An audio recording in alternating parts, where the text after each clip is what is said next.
'కర'. ధనుష్, మమితా బైజు లీడ్స్‌గా విఘ్నేష్ రాజా డైరెక్షన్‌లో వచ్చిన థ్రిల్లింగ్ డ్రామా ఇది. ఈ సినిమా స్టోరీ ఏంటి? దీని మీద నా ఒపీనియన్ ఏంటనేది ఇప్పుడు తెలుసుకుందాం పదండి. ముందుగా ఈ సినిమా స్టోరీ ఏంటంటే, ఈ కథ 1990స్‌లో జరుగుతుంది. ఇందులో మన హీరో కరస్వామి చిన్నప్పుడే ఇంట్లోంచి పారిపోయి బతుకు తెరువు కోసం దొంగగా మారతాడు. తర్వాత జరిగిన ఓ ఇన్సిడెంట్ వల్ల తనలో మార్పొచ్చి దొంగతనాలు మానేసి ప్రేమించిన అమ్మాయిని పెళ్లి చేసుకొని నార్మల్ లైఫ్ లీడ్ చేయటం మొదలుపెడతాడు. అయితే ఎంత కష్టపడినా సంపాదిచ్చే దాంతో పూట గడవడం గూడా కష్టంగా ఉండటంతో సొంతంగా బిజినెస్ చేసుకుందామనే ఆలోచనతో ఊళ్ళో పొలం అమ్మేద్దాం అనుకుంటాడు. కానీ ఊరొచ్చాక అక్కడ పరిస్థితులు చూశాక పొలం అమ్మటం సాధ్యం కాదని తెలియటంతో తప్పనిసరి పరిస్థితుల్లో మళ్ళీ దొంగతనాలు మొదలుపెడతాడు. మరి తర్వాత ఏం జరిగింది? అసలు ఏ పరిస్థితుల్లో కరస్వామి మళ్ళీ దొంగతనాలు మొదలుపెట్టాడు?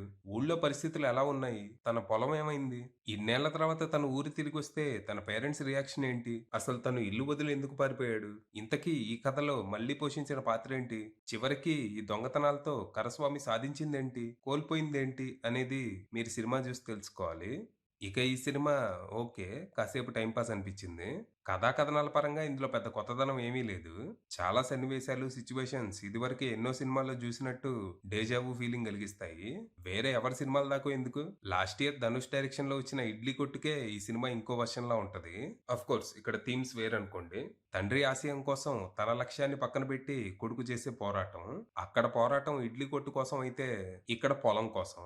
కాకపోతే ఇక్కడ హీరోని దొంగని చేసి డ్రామా పండించడంతో పాటు థ్రిల్ చేసే ప్రయత్నం చేశారు. అయితే అది కొద్ది వరకే వర్క్ అయింది. సినిమాలో రాబరీ సీన్స్ చాలా వరకు ఎంగేజ్ చేశాయి.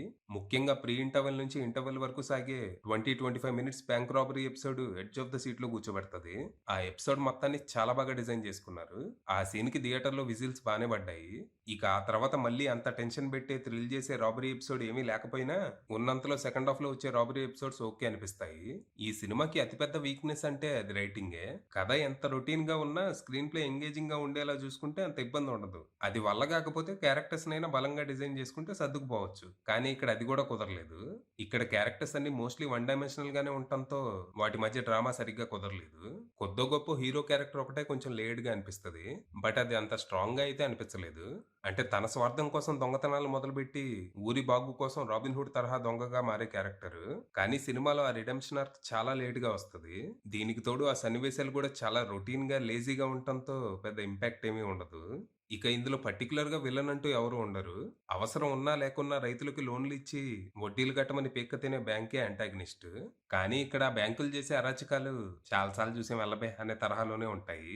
మొత్తంగా తెలిసిన కథ, ప్రెడిక్టబుల్ స్క్రీన్ ప్లే, ఫెమిలియర్ ట్రోప్స్‌తో ఇబ్బంది పెట్టినా, ధనుష్ నటన, కొన్ని thrilling episodes, strong background score సినిమాని చివరి వరకు చూసేలా చేశాయి. ఇక పెర్ఫార్మన్స్‌ల విషయానికొస్తే ఎప్పట్లాగే ధనుష్ తన పాత్రలోకి పరకాయ ప్రవేశం చేసి, ఇలాంటి క్యారెక్టర్స్ చేయటంలో తనని కొట్టేవాడే లేడని ప్రూవ్ చేసుకున్నాడు. కాకపోతే ఇలాంటివి తను ఇంతకు ముందే చాలా చేసి ఉండటం, దానికి తోడు ఇక్కడ రైటింగ్ కూడా వీక్‌గా ఉండటంతో కొంచెం మోస ఫీలింగ్ అయితే కలుగుతది. మామూలుగా ధనుష్ మూవీస్‌లో ఒక ప్యాటర్న్ ఉంటది. ఓ సోషల్ డ్రామా, ఓ కమర్షియల్ ఎంటర్‌టైనర్, ఓ సోషల్ డ్రామా, ఓ కమర్షియల్ ఎంటర్‌టైనర్ అంటూ చేసుకుంటూ వెళ్తూ ఉంటాడు.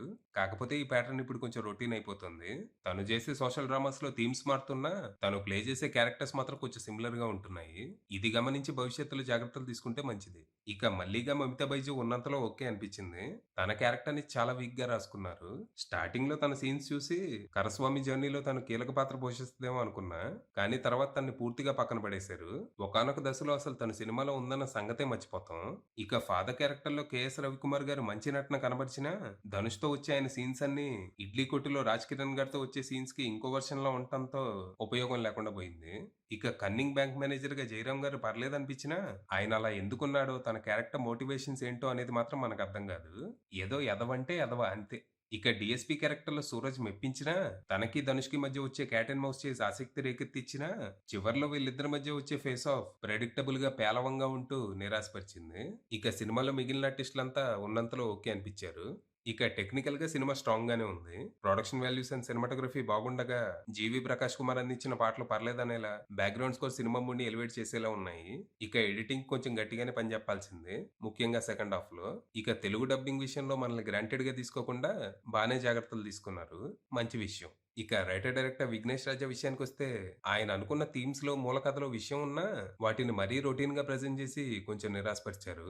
సినిమాలో కాన్ఫ్లిక్ట్ పాయింట్ చాలా స్ట్రాంగ్‌గా ఉంటది. కానీ దాని చుట్టూ అంతే బలమైన డ్రామా బిల్డ్ చేయడంలో మాత్రం ఫెయిల్ అయ్యారు. రైటింగ్ విషయంలో ఇంకా జాగ్రత్తలు తీసుకోవాల్సింది. డైరెక్షన్ పరంగా అయితే పెద్దగా వంకలేమీ లేవు. ఫైనల్‌గా చెప్పేదేంటంటే, పెద్దగా అంచనాలేవి లేకుండా వెళ్తే, సినిమా కొద్ది వరకు సాటిస్ఫై చేసే అవకాశం ఉంది. అది విషయం.